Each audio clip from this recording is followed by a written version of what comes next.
ঈদের দিন উদয়পুর মহকুমায় কোরবানিকে কেন্দ্র করে কিছু সমাজ বিরোধীর হাতে মুসলিম সম্প্রদায়ের মানুষের উপর হামলা ও বাড়িঘর ভাঙচুরের ঘটনার প্রতিবাদে উত্তর পূর্ব ভারত এমারতে শরিয়াহ এবং নদ ওয়াতুত তামিমের একটি প্রতিনিধি দল এলাকা পরিদর্শনে যান। প্রতিনিধিরা আক্রান্ত পরিবারের সদস্যদের সঙ্গে কথা বলেন ও সহানুভূতি জানান। পরে সাংবাদিকদের মুখোমুখি হয়ে তারা ঘটনার তীব্র নিন্দা জানান। দোষীদের বিরুদ্ধে কঠোর আইনি ব্যবস্থা নেওয়ার দাবি তোলেন। ক্ষতিগ্রস্ত পরিবারগুলোর পাশে দাঁড়ানোর আহ্বানও জানান প্রতিনিধি দলের সদস্যরা। প্রতিনিধি দলে উপস্থিত ছিলেন মাওলানা জাকির হোসেন, মাওলানা সেলিম মিয়া, আব্দুল মালিক সহ অন্যান্যরা। আসসালামু আলাইকুম রহমতুল্লাহ। আমরা উত্তর পূর্ব ভারত এমারত শরিয়া নদওয়াতুত তামিরের ত্রিপুরা সাউথ জোনাল কমিটির নেতৃত্বে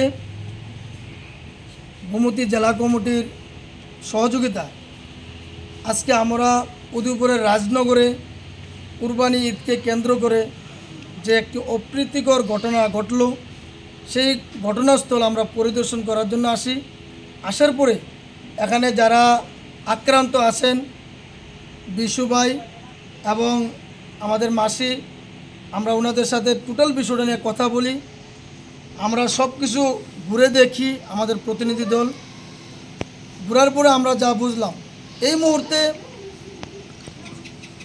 যারা এই পরিবারের সাথে এই দুর্ব্যবহার করলো, দুষ্কৃতী যারা আছে তাদেরকে অবিলম্বে গ্রেপ্তার করে দৃষ্টান্তমূলক শাস্তির দাবি জানাচ্ছি আমরা। 2 নম্বর, ওনাদের বাড়িঘরে যে ভাঙচুর, বেড়াগুলা ভাঙচুর করছে, অনেক কিছু নষ্ট করেছে, ভিতরে অনেক সামান নষ্ট করেছে। এই সামানগুলা বা এই ক্ষতিগ্রস্ত যে বিষয় ক্ষতি হয়েছে, এর অবিলম্বে একটা ক্ষতিপূরণ দেওয়ার জন্য প্রশাসন বা রাজ্য সরকারের কাছে আমরা দাবি জানাচ্ছি।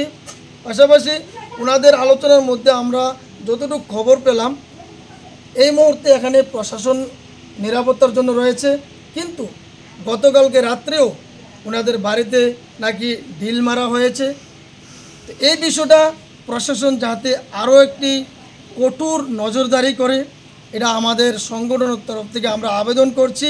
পাশাপাশি এই বাড়ি এবং এই এলাকার মধ্যে হিন্দু মুসলমান সকলকে নিয়ে যাতে একটি অবিলম্বে একটা শান্তি মিটিংয়ের আহ্বান করে এলাকার শান্তি অটুট রাখার জন্য একটা উদ্যোগ নেওয়া হয়।